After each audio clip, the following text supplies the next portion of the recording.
يا أيها الذين آمنوا اتقوا الله حق تقاته ولا تموتن إلا وأنتم مسلمون. يا أيها الناس اتقوا ربكم الذي خلقكم والذين من قبلكم يا أيها الناس اتقوا ربكم يا أيها الذين آمنوا اتقوا الله حق تقاته ولا تموتن إلا وأنتم مسلمون. يا أيها الناس اتقوا ربكم الذي خلقكم من نفس واحدة وخلق منها زوجها وبث منهما رجالا كثيرا ونساء واتقوا الله الذي تساءلون به والأرحام إن الله كان عليكم رقيبا. يا أيها الذين آمنوا اتقوا الله وقولوا قولا سديدا يصلح لكم أعمالكم ويغفر لكم ذنوبكم ومن يطع الله ورسوله فقد فاز فوزا عظيما. أما بعد فإن خير الحديث كتاب الله وخير الحديث هدي محمد صلى الله عليه وسلم وشر الأمور محدثاتها وكل محدثة بدعة وكل بدعة ضلالة وكل ضلالة في النار. أعوذ بالله السميع العليم من الشيطان الرجيم. بسم الله الرحمن الرحيم.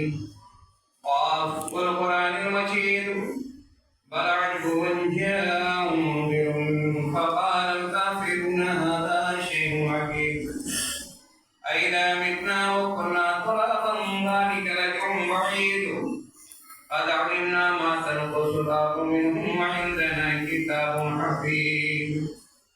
بارك الله لنا ولكم في القرآن العظيم. بسم الله الرحمن الرحيم. يا أيها الذين آمنوا أطيعوا الله وأطيعوا الرسول وأولي الأمر منكم فإن تنازعتم في شيء فردوه إلى الله والرسول إن كنتم تؤمنون بالله واليوم الآخر.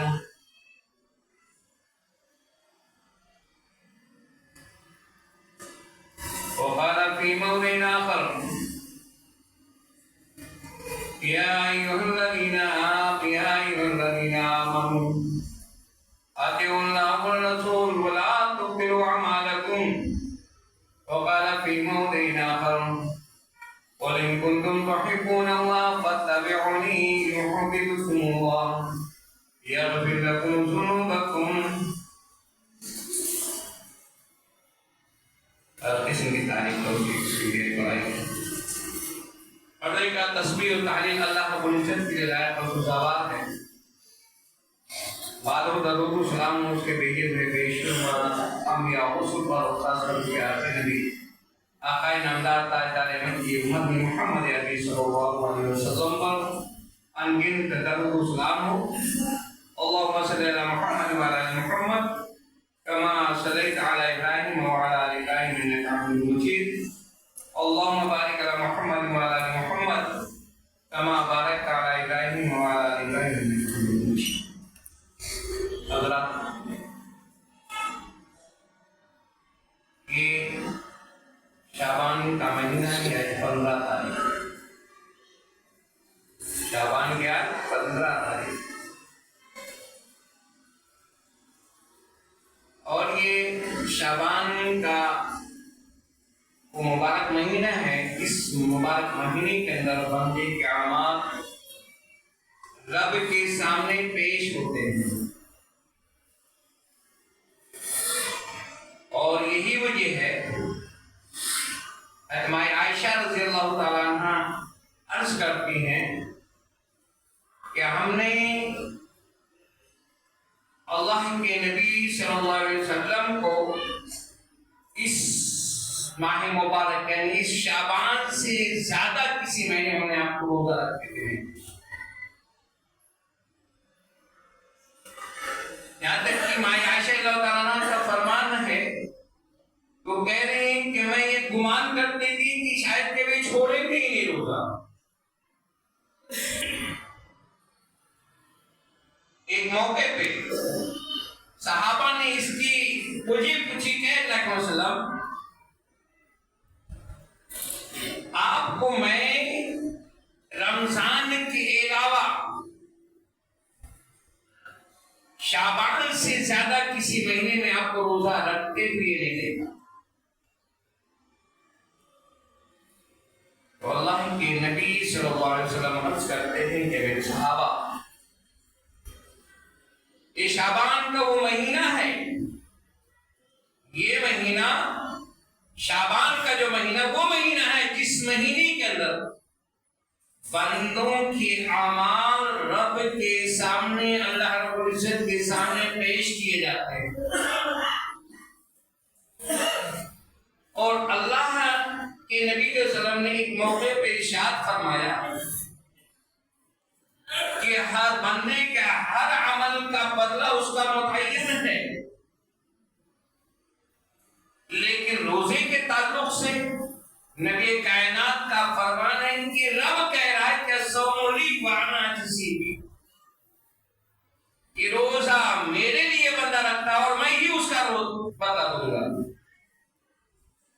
یعنی اس کا متعین نہیں ہے. آدمی اگر ایک وقت کی نماز پڑھ رہا ہے تو بتائے کہ ایک وقت کی نماز وہ ہے کہ 10 وقتوں کے برابر اسے ثواب ملے. ہر چیز کا متعین ہے، روزے کا اجر متعین نہیں. تو روزے کی اتنی اہمیت، اتنی فضیلت ہے کہ مقام اتنا بلند ہے. تو اللہ کے رسول کہتے ہیں کہ میں یہ چاہتا ہوں کہ جب رب کے سامنے میرے اعمال پیش ہوں تو ایسی صورت میں میں روزے سے ہوں. اب یہ ہے کہ اس مہینے کے اندر آج جو ہمارے ہاں ایک اصول بن گیا ہے کہ 15ویں یا 14ویں شعبان کو ہم روزہ رکھتے ہیں اور اس رات میں ہم قبروں کی زیارت کرتے ہیں. اور قبروں کی زیارت کا اصول کیا ہے یہ لوگ ہمیں اور آپ کو خبر نہیں ہے. ہم نے آج قبروں کی زیارت کے لیے بنا لیا ہے اس رات جائیں چراغا کریں، وہاں پھول مالے چڑھائیں. لیکن آئیے اللہ کے نبی صلی اللہ علیہ وسلم کا فرمان سنتے ہیں کہ اللہ کے نبی صلی اللہ علیہ وسلم نے قبر کی زیارت کے لیے کہا جاؤ،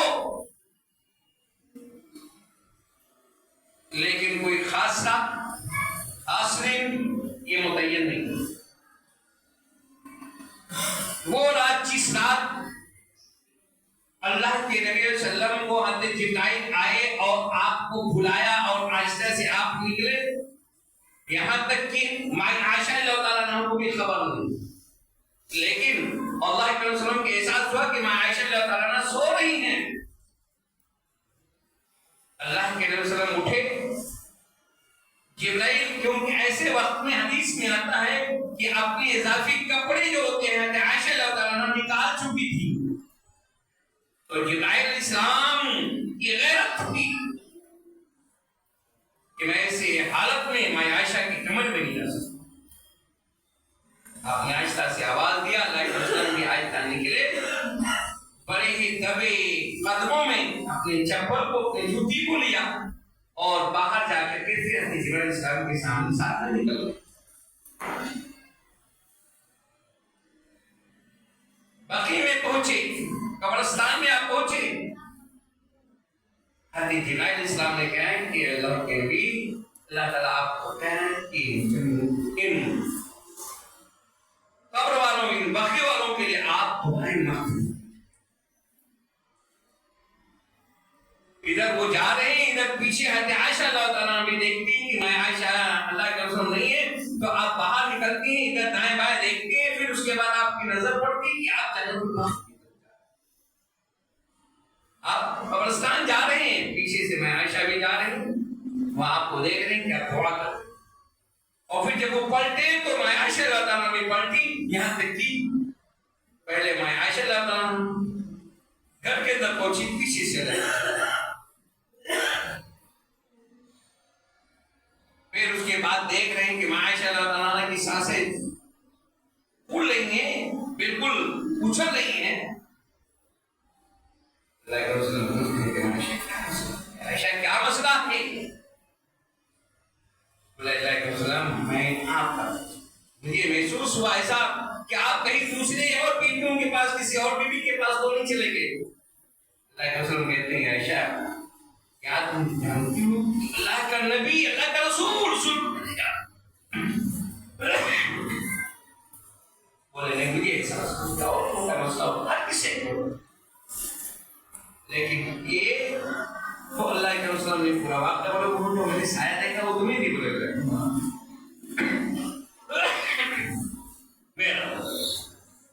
وہ رات 15ویں رات میں نہ اس حدیث کے اندر کوئی 15ویں رات کا ذکر ہے.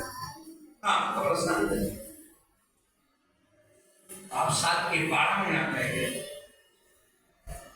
آج ہمارے یہاں جو جھگڑے ہوتے ہیں اس کے جھگڑے کیا ہے کہ ہم صحیح سنت کی اتباع نہیں کرتے, اور جب صحیح سنت کی اتباع نہ کریں تو ایک ماں کے 2 بیٹے ہوتے ہیں, ایک ہی مطلب سے, ایک ہی باپ ایک ہی ماں سے, لیکن دونوں آپس میں جھگڑ پڑتے ہیں. کیوں؟ وہ صحیح ماں اور باپ کی اہمیت کو سمجھتے نہیں ہیں, اللہ اس کے رسول کی سنت کو سمجھتے نہیں, اس لیے آپس میں لڑ بیٹھتے ہیں. بات کیا بنے ابھی ہوئی ہے؟ کتاب و سنت سے دوری کی نشانی ایک ہی مسلک کے لوگ, ایک ہی میں مختلف فکر کے لوگ, لیکن آپس میں لڑتے ہیں. اور جہاں کتاب و سنت کا علم ہوگا وہاں جھگڑیں گے نہیں.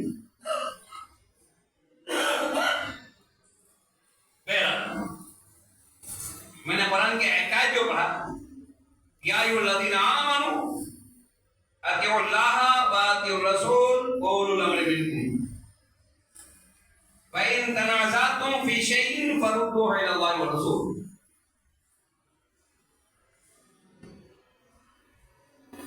کہ اے ایمان والو اللہ کی اطاعت کرو, اے ایمان والو اللہ کی اطاعت کرو. یعنی سب سے پہلے قرآن کو پکڑ لو. قرآن کا پکڑنے مطلب خالی چومنا نہیں, سینے سے نہیں لگانا, بلکہ اس کو دل کی گہرائیوں میں اس کو بیٹھا لینا, اور اپنی اس اعضاء زبانے سے, اپنے ہاتھوں پر, اپنے زبان سے عملی میدان میں اوپر چھانا, یہ ہے قرآن کی اتباع کرنا. یہ اللہ کی ماننا ہے. لیکن اگر ہمارا معاملہ یہ ہے ہم تو قرآن کو مانتے ہیں, قرآن کو چومتے ہیں, قرآن کو سینے سے لگاتے ہیں, لیکن قرآن کی بات جہاں آتی ہے وہاں کچرے کی کنڈی میں ہم اپنے عملوں کے ذریعے ثابت کر دیتے ہیں کہ ہمارے نزدیک قرآن کی کوئی اہمیت نہیں ہے. تو یہ عمل کرنا نہیں ہے. مثال کے طور پر آج جمعہ کا دن ہے, ہم نے اپنے عمل سے ثابت کر دیا کہ جمعہ کی اہمیت ہم آ گئے نماز پڑھنے کے لیے, لیکن ہم نے خطبے کی اہمیت نہیں سمجھا کہ خطبے کی اہمیت کیا ہے کہ ہم ابتدائی وقت میں پہنچے. ہم نے جمعہ کے دن کا جو وقت کا جو متعین ہے, جمعہ کے دن کے اندر پہنچنے کا جو ثواب ہے, جو پہلے پہنچا اسے ایک اونٹ پہاڑ کے برابر, اونٹ کے برابر, گائے کی قربانی کے برابر, بکرے کی قربانی کے برابر, میڑے کی قربانی, مرغی کے انڈے کی قربانی کے برابر, اس کو ہم نے نہیں. ہم نے یہ سمجھا کہ جمعے کی نماز پڑھنا ہے. ہمارے دل و دماغ کے اندر بیٹھا دیا گیا ہے کہ اگر کسی مسلسل 3 جمعہ چھوڑ دے وہ کافر ہو جائے. لیکن یہ نہیں ہے, بلکہ جمعے کی نماز نہیں بلکہ 5 وقتہ نماز چھوڑنے والا مومن نہیں ہے. جو کنٹینیو نماز کے لیے کوئی اہمیت دینے والا پڑھے ہی نہ.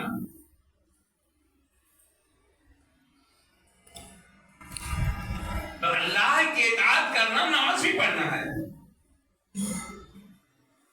آج ہمارا مسئلہ یہ ہے کہ کبھی اس آیت کو لے کر کے غیروں کے اوپر ہم انگلیاں اٹھاتے ہیں لیکن اپنے گنہگار میں ہم نہیں چھاپتے ہیں کہ آیت کیا اس آیت پہ ہمارا عمل ہے کہ نہیں ہے. جبکہ صحابہ کا اصول کیا تھا؟ آپ اٹھائیے صحابہ کی تابعین کی زندگی، تابع تابعینوں کی زندگی، ائمہ کی زندگی، ہمارے ساتھ کی زندگی اٹھائیے دیکھتے. وہ بنیاد کسی کو نہیں اٹھاتے تھے بلکہ خود یہ دیکھتے تھے کہ اگر کوئی چیز ہمارے اندر اپنی خامیوں کو دور کرتے تھے اس کی دیکھے دے گا تو اس کی خامیوں کو دور کرتے. ہمیں ضرورت ہے آج مسجد تک صرف اپنے آپ کو محدود نہ رکھے بلکہ مسجد سے باہر نکلنے کے بعد بھی ہمیں وہی عمل کرنا جو مسجد کے اندر عمل کرتے ہیں. اپنے اخلاق کو پیش کر دیں، قرآن کی جو تعلیم اس کو پیش کر دیں. انشاءاللہ غیر بھی آپ کے قدموں پہ گر جائیں گے. محمد بن قاسم جس ہندوستان کے اندر آیا تھا اس وقت اس کی عمر کیا تھی؟ 17 سال کی عمر. بعد اس سے آتا ہے 19 سال کی عمر تھی. راجہ طاہر کے وقت میں جب ایک خاتون یعنی مسلمان خاتون کی وہاں کے لٹیروں نے اس سندھ کے ساحلوں سے اسے لے لیا تھا، روک لیا تھا. حج پہ جا رہی تھی، ان لوگوں نے اسے روک لیا، حج کے سامان کو لوٹ لیا. خاتون نے آواز دیا، اللہ نے کسی بندے کے ذریعے اس آواز کو پہنچایا. سو حجاج بن یوسف جو بہت بڑا ظالم تھا لیکن مسلمانوں کی عزت بھی کرتا تھا، اگرچہ وہ ظالم تھا وہ اپنی جگہ پہ ہے. محمد بن قاسم کو بلایا، کہا جاؤ. کون اس میں؟ محمد بن قاسم جو بھی نئے عمر کے تھے بولے ہے امیر میں ہندوستان پہ جانے کے لیے تیار ہوں. 10,000 فوج کے ساتھ اس ہندوستان پہ. اور جب بادشاہ کو کیا تو کہا بھائی نہیں بالکل نہیں. بولے ٹھیک ہے جنگ لیتے ہو جاؤ. آخر میں مطلب یہ ہوا کہ مسلمان عورتوں کو مسلمانوں کو چھڑایا اور اس کے بعد اپنے مالوں کو لیے حاصل کیے اور اس کے بعد ایک باتیں دیکھے انہوں نے اپنے اخلاق کو پیش کیا جس طرح سے ہندوستان کے اندر اسلام پھیلتا چلا گیا.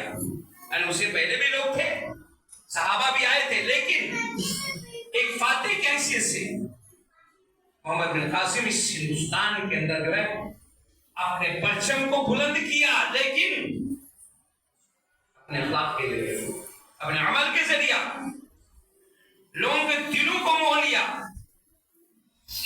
جب ہندوستان کے اندر آئے تو ایسے نہیں جو ہتھیار کو الگ رکھ دیا، ضعیف بوڑھوں اور بچوں عورتوں کے اوپر اس نے کیا اپنے تلواروں کو نہیں اٹھایا. جن لوگوں نے اپنے آپ کو سرنڈر کر دیا اسے بھی چھوڑ دیا گیا.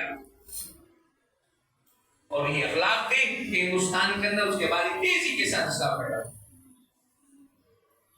آج ہندوستان کے اندر کیا پوری دنیا کے اندر اسلام تو پہلے نمبر پہ ہے، چل رہا پھیل رہا ہر جگہ. جیسے کہا نا اسلام کی فطرت میں قدرت نہ چکتی ہے، جتنا ہی دباؤ گے اتنا ہی بڑھے گا.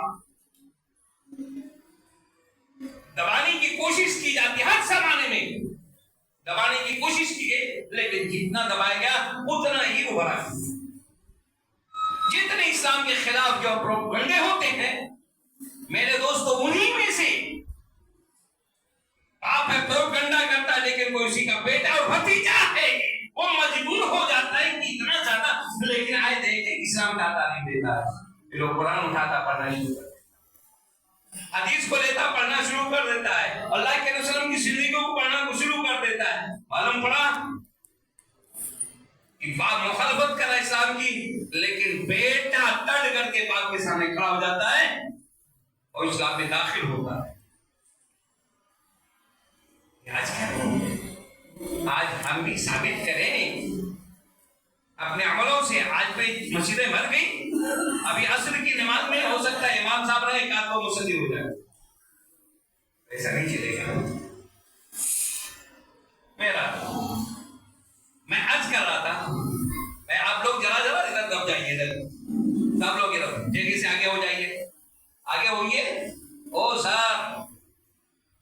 اجازت نہیں کسی کو، آپ آئیے بھائی کسی کوئی کسی کو اشارہ نہ کرے، سب لوگ یعنی سب بندی کر لو، آگے بڑھتے جاؤ، پیچھے آنے والوں کو دقت نہ ہوئے۔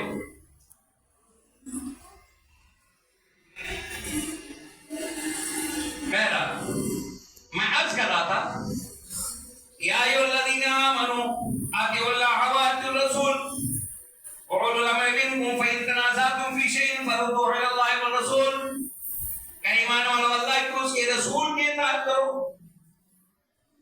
اور اپنے میں جو بڑا ہے اس کی بھی اطاعت کرو، اس کی بھی فرما برداری کرو۔ لیکن اگر کسی معاملات میں اختلاف ہو جاوے تو اللہ اس کے رسول کے معاملات میں اختلاف نہیں ہوگا کس کی؟ اس میں اس بڑے کی باتوں میں اختلاف ہوگا۔ تو اللہ کہہ رہا ہے فردوہ الی اللہ والرسول، کو لوٹاؤ اللہ اس کے رسول کی طرف۔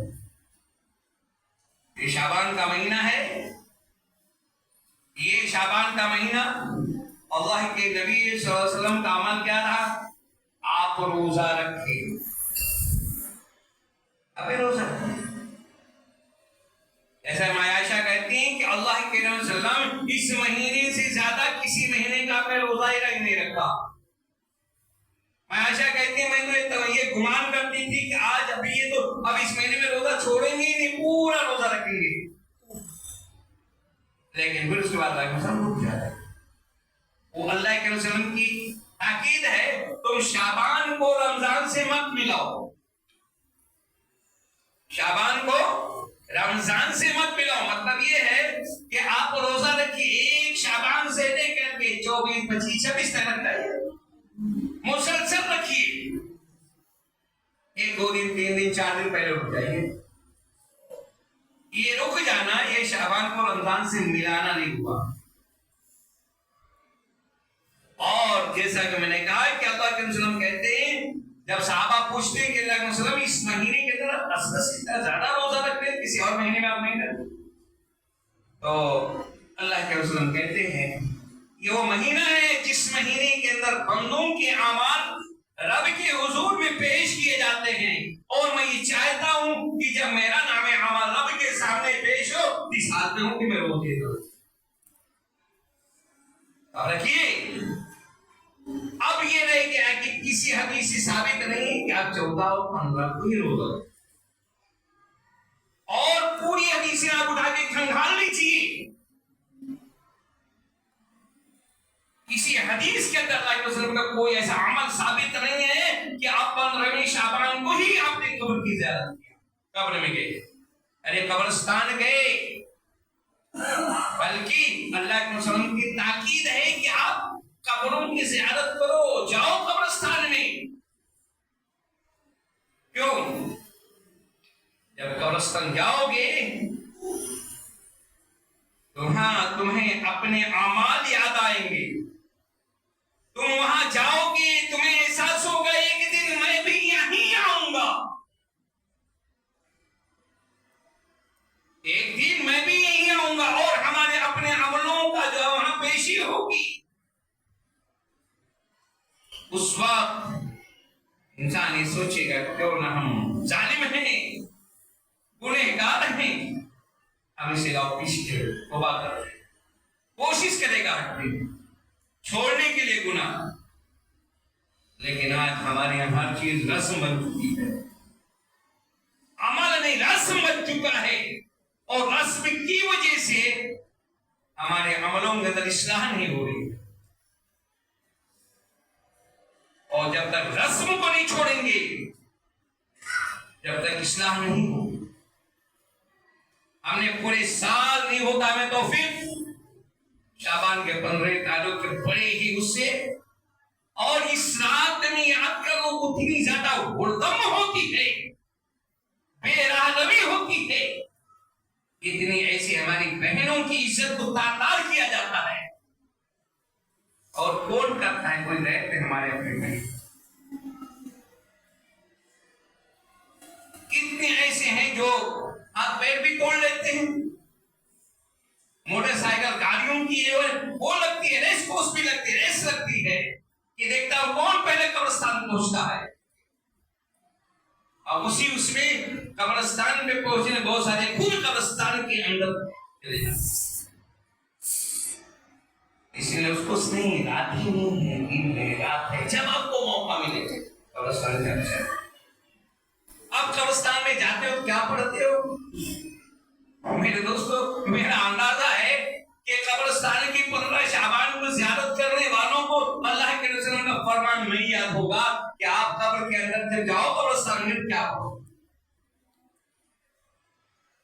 آج لوگوں کا ذہن ہے کہ قبرستان کے اندر جاتے ہیں تو پھول مالے لے کر کے، کل تو میں نے دیکھا بہت سارے لوگوں کے ہاتھوں میں بیریوں کے پتے ہیں، اس کی ٹہنیاں ہیں۔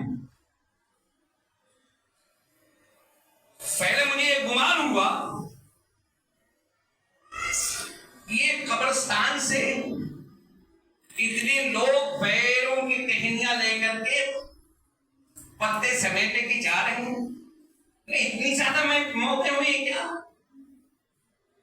کیونکہ اللہ کے وسلم فرمان ہے کہ جب میت کو نہلانے کے لیے گرم پانی کے ساتھ پیر کا بھی پتا ہوئے تو اس کو بھی ڈال، تو مجھے یہ احساس ہوا۔ بعد میں میرے دماغ میں آئی آج 15ویں، آج 14 کی شب ہے، یہ 15 کی شب آئے گی، 14 کے رمضانی 14 شعبان ہے۔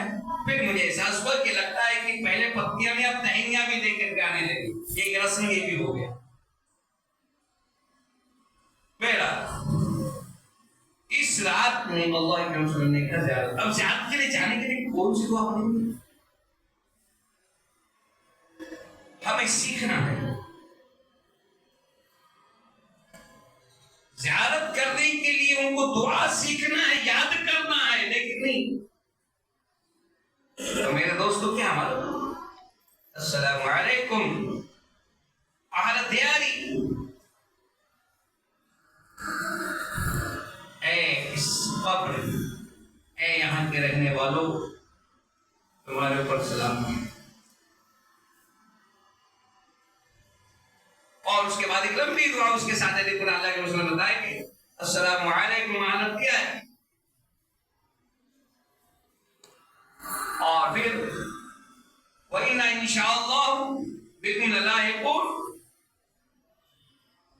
وَيَرْحَمَ اللَّهُ مُسْتَقْدِمِينَ مِنَّا وَالْمُسْتَأْخِرِينَ وَنَصْرَ اللَّهُ لَنَا وَلَكُمُ الْعَافِيَةَ۔ کہ اللہ دیار تمہارے اوپر تمہیں سلامتی ہو، تمہیں سلامتی کی دعا کر رہے ہیں۔ انشاءاللہ ایک وقت ایسا آئے گا ہم بھی آپ سے ملنے والے ہیں، آنے والے اسی قبر کے اندر، اسی قبرستان کے اندر ہمیں بھی لایا جائے گا، اور جیسے مانو مٹی کے نیچے آپ کو دبائے گا ایسے مجھے بھی دبا دے، اور میں اللہ سے تمہارے لیے، اپنے لیے، اور جو پہلے چلے گئے ہیں، جو بعد میں آنے والے ہیں، ان کے لیے رحم کی اللہ سے بھیک مانگتے، اور پھر ہم سوال کرتے ہیں اپنے لیے اور تم لوگوں کے لیے، قبرستان میں جو سوئے بھی ہیں ان لوگوں کے لیے اللہ سے رحم کی لیے، عافیت کی، کہ اگر کچھ گناہیں ہیں، گناہوں کے بیس پہ اگر کچھ عذاب ہو رہا ہے تو اللہ ان کے عذاب کو ہو جائے۔ تو یہ دعا ہے، اللہ کے رسول نے دعا سکھائی ہے، لیکن آج مسئلہ یہ ہمارا کہ ہم بالکل کتاب و سنت کو چھوڑ کر کے پتہ نہیں کس کے رسم و رواج پہ ہم چلتے جا رہے ہیں۔ ہم کتاب و سنت کے عامل تو ہیں لیکن ہمیں عمل نہیں ہے۔ اس میں آج کتنے لوگ یہ بتائیے شعبان کے روزے رکھتے؟ میرا اندازہ ہے یہ شعبان کے تیسرا خطبہ ہے، تیسرا جمعہ ہے، اور ہر خطیب شعبان کے روزے کے متعلق بتایا ہی ہوگا، لیکن ہم لوگوں نے کتنا روزہ رکھا؟ ہمیں دوسرے اوپر ملائم اٹھانے کی ضرورت، خود اپنے بتائیں گے۔ اگر نہیں رکھے تو ابھی بھی آپ رکھ سکتے ہو، 2 روزہ، 4 روزہ، 6 روزہ، یعنی 25-26 رکھ سکتے ہو۔ بہرحال یہ مہینہ بندوں کے اعمال رب کے سامنے پیش ہونے والا مہینہ ہے۔ یہ مہینہ ایسا مہینہ ہے کہ اس مہینے کے اندر اللہ کے رسول نے کثرت سے روزہ رکھا، یہ سنت رسول ہے، ہمیں بھی چاہیے کہ سنت پہ عمل کریں۔ دوسری بات یہ ہے کہ روزہ بغیر نماز کے روزہ قبول نہیں ہوتا، بغیر نماز کے روزہ قبول نہیں ہوتا ہے۔ دوسری بات یہ ہے کہ کل قیامت کے دن جب ہم رب کے سامنے پیش ہوں گے، ہمارے تمام اعمال پیش ہوں گے، لیکن تمام اعمالوں کی قبولیت کی دار و مدار کس پہ ہوگی؟ نماز پہ ہوگی۔ اور کون سی نماز؟ 8-8-360 والی نماز نہیں۔ کیا ہوگی؟ 8-8-360 سمجھتے ہو؟ یعنی جمعے کی نماز، کھاٹ جنازے کی نماز 360 سمجھ تو عید البقرعید کی نماز، یعنی جمعے کی نماز سے کل قیامت کے دن آپ کے نام اعمال جب رب کے سامنے پیش ہوں گے، آپ کی قبولیت، آپ نے حج کر دیا، آپ نے بہت زیادہ صدقہ خیرات کیا، مسجد بنانے کوئی تو کہنے بھائی اس میں جتنا بھی مٹیریل لگے گا میرا رہے گا، اللہ نے آپ کو دیا رکھا۔ دروازے کی باری آئی، اس کی ڈیکوریٹ کی باری ہوئی، کسی نے کھڑا ہوا نہیں بھائی اس میں پی او پی میں کرنے کے لیے پورا میں کرواؤں گا، میرا آدمی ہے۔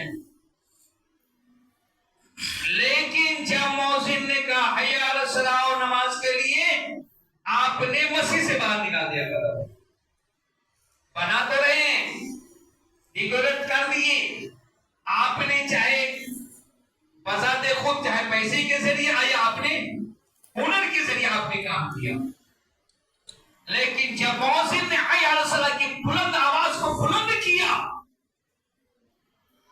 آپ نے شیطان کے نقش قدم پر چلتے ہوئے، شیطان تو ہوا خارج کرتے ہوئے اپنے کانوں میں انگلیاں ڈال کر کے بھاگتا ہے، اور اب شیطان کے پاپ نکل کر کے مسجد سے باہر نکل کے سائے میں بیٹھ گئے، اور یہاں تک کہ جماعت ختم ہو گئی اور آپ بیٹھے تھے۔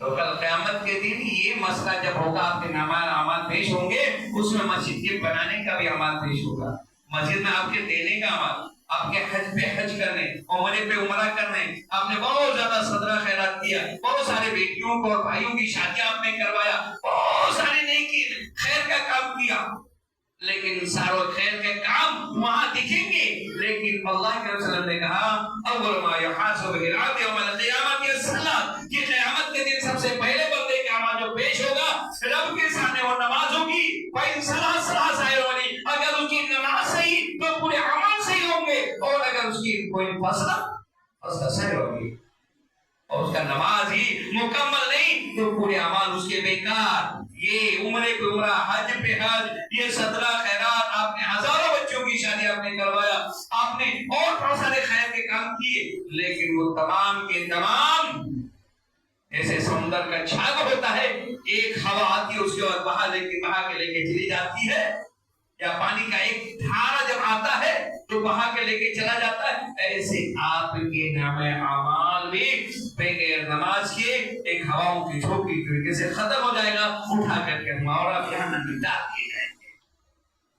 تو میرے دوستو، آنے والا مہینہ رمضان کا مہینہ ہے، ہر کوئی روزہ رکھے گا، اس میں نمازیں پڑھے گا، بہت سارے بھائی ہمارے نماز نہیں پڑھتے تو بھی روزہ رکھتے ہیں، تو یاد کرو کہ روزہ بغیر نماز کے قبول نہیں ہوگا۔ ایک سال ہمارے گاؤں میں مولانا عبدالحمدان صاحب کی رات میں انہوں نے لوگوں کو نصیحت کیا اور کہا کہ جو بغیر روزے کے بغیر نماز کے روزے رکھتے ہیں ان کی نماز نہیں، بھوکے کتے کی مثال دے دیا۔ اتفاق میں بھی گھر پہ تھا، کچھ لوگ، ایک آیا اس کے بعد میرے پاس آئے، بولے وہاں ایسا بات ہے، اور 40 لوگوں نے روزہ توڑ دیا ہے کہ ہم نماز ہی نہیں پڑھتے تو روزہ کیا، ہم نہیں روزہ، تو اب کیا مسئلہ ہوگا؟ ہم نے کہا چاچا 41 پہ تو ہو جا، وہ بھی روزہ رکھا تھا لیکن نماز نہیں پڑھتا تھا، ہم نے کہا چاچا تو بھی جہاں سے وہ بولے ہیں وہیں سے میں بھی بول رہا ہوں کہ بغیر نماز کے روزہ قبول نہیں۔ اس لیے یاد کرو کہ آج ہی سے جو پچھلی غلطیاں ہوئی گئی، جیسے ایک صحابی آتے ایک صاحب آتے ہیں کہتے ہیں اللہ کے وسلم میرے اوپر بہت بڑی غلطیاں گناہیں کیا ہوں، لیکن کیا یہ میرے گناہیں ختم ہو جائیں کہ ہم ایمان لے آئے؟ تو اللہ کے وسلم نے کہا ہاں۔